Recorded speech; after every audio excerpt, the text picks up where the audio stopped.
News league centre. This is Vikas Mavi और आज हमारे साथ है अतुल सिंह जो बात करेंगे ग्लोबल सस्टेनेबल एविएशन के बारे में।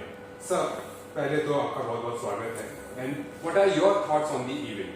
आप क्या उसका एक सराहनीय कदम है जो संस्था है एविया टूल, इनके द्वारा ये जो आयोजित कार्यक्रम है कि हमारे पास क्या वैकल्पिक समाधान क्या है वैमानिकी के प्रचार और प्रसार के लिए, और जो अभी का जो दायरा है इसमें एक कम खर्चे में, कम लागत में, एक लंबे समय के लिए योजनाबद्ध ढंग से वैमानिकी का प्रचार और प्रसार कैसे हो सकता है, तकनीकी समाधान क्या हो सकता है, वैकल्पिक हमारे पास तकनीकी क्या है, वैकल्पिक हमारे पास ऊर्जा स्रोत क्या है।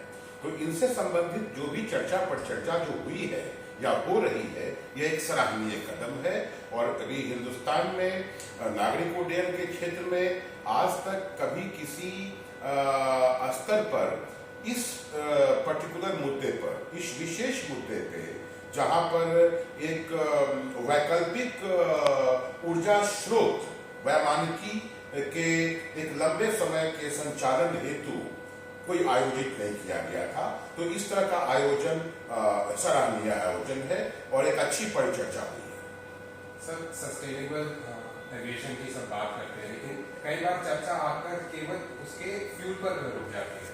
लेकिन देखने वाली बात यह है कि क्या हमारे पास और भी अपॉर्चुनिटीज है एविएशन सेक्टर में जहाँ सस्टेनेबिलिटी के बारे में? बिल्कुल, मेरा यही मानना है और मैंने कहा भी है कि जब आप सस्टेनेबिलिटी की बात करेंगे एविएशन में, वैमानिकी में, जब आप सस्टेनेबिलिटी की बात करेंगे तो सस्टेनेबिलिटी को केवल आप ऊर्जा स्रोत या जो फ्यूल सिस्टम है, जो फ्यूल सप्लाईज है या फ्यूल सोर्सेस है, उस तक ही आप सीमित न करें। इसका दायरा बड़ा होना चाहिए और बड़ा होता है। सस्टेनेबिलिटी का मतलब ये भी होता है कि वैमानिकी परिचालन या वैमानिकी की पूरी जो व्यवस्था है उसमें जितने भी संबंधित जो विभाग है या संबंधित जो क्षेत्र है उनमें भी सस्टेनेबिलिटी होनी चाहिए। और सस्टेनेबिलिटी का मतलब ये होता है कि कम लागत में एक लंबे समय तक उस उपादान का या उस सुविधा का उपयोग, एक सार्थक उपयोग, एक लंबे समय तक कम खर्चे में।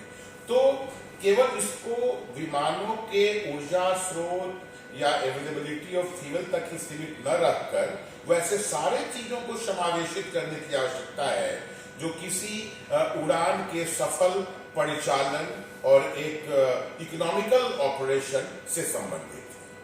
सर, बात करें टेक्नोलॉजी की, तो इंडिया सस्टेनेबल एविएशन में टेक्नोलॉजी के लिए कहाँ पर है और विदेशों में इसके ऊपर क्या रिसर्च चल रही है, इंडिया में क्या रिसर्च चल रही है? समानांतर ढंग से आप देखें तो जो भी कुछ विदेशों में हुआ है, अगर आप ऑल्टरनेट फ्यूल सोर्सेज की बात करेंगे for the application of civil aviation, नागरिक उड्डयन में आप वैकल्पिक ऊर्जा स्रोत की बात करेंगे, तो एक भारत में कुछ ऐसे इस देश में हुए हैं, कार्रवाइयाँ हुई हैं, कुछ नए सिस्टम इजाद हुए हैं। अभी आप कॉन्फ्रेंस में देखा भी होगा, Indian institute of petroleum Dehradun ने अभी जो भी कुछ ब्लेंडेड फ्यूल का जो निर्माण किया है, and lot of flight operations took place where आपने देखा है कि 40% पूरी ऊर्जा क्षय जो भी जो ईंधन है, ईंधन क्षय का 40% जो है वो एक वैकल्पिक स्रोत से आया है। तो अगर ये चीजें अगर निरंतर जारी रही और इस प्रतिशत को और बढ़ाया जाए तो निश्चित ही कुछ समय के बाद भारत एक वैकल्पिक वैमानिकी में ऊर्जा के वैकल्पिक स्रोतों का एक अग्रणी देश होगा। और सर, जैसे कि देखा जा रहा है कि अब धीरे धीरे छोटे हवाई अड्डों की बहुत डिमांड आती जा रही है। छोटे शहरों से, टीयर 2, टीयर 3 सिटीज से भी छोटे हवाई अड्डों की डिमांड आ रही है। तो सस्टेनेबल एविएशन वहाँ कैसे फिट इन होता है? क्या बड़े जो हवाई अड्डे हैं वो छोटे शहरों की नीड्स को फुलफिल कर पाएंगे?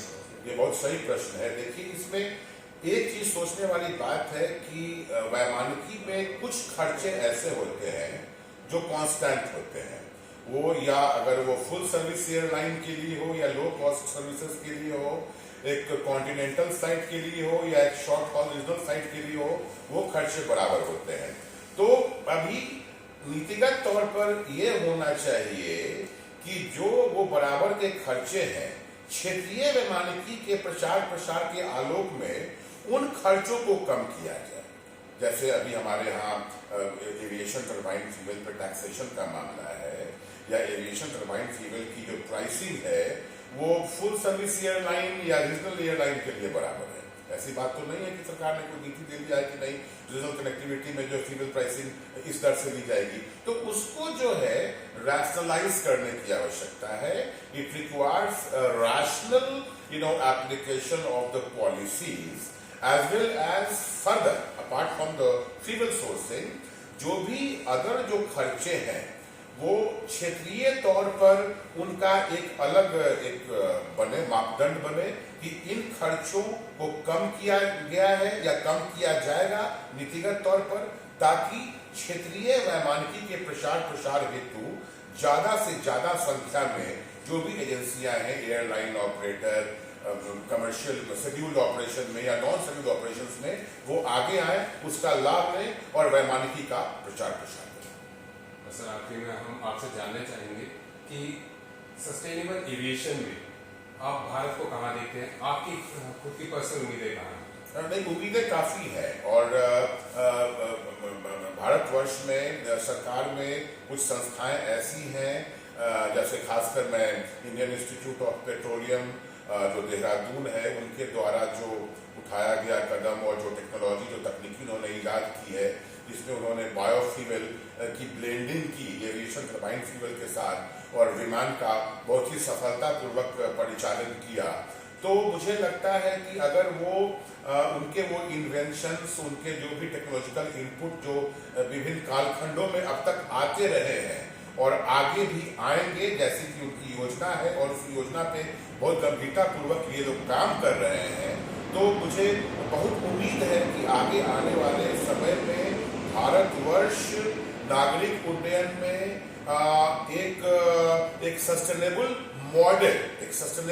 मॉडल क्रिएट करने में कामयाब होगा।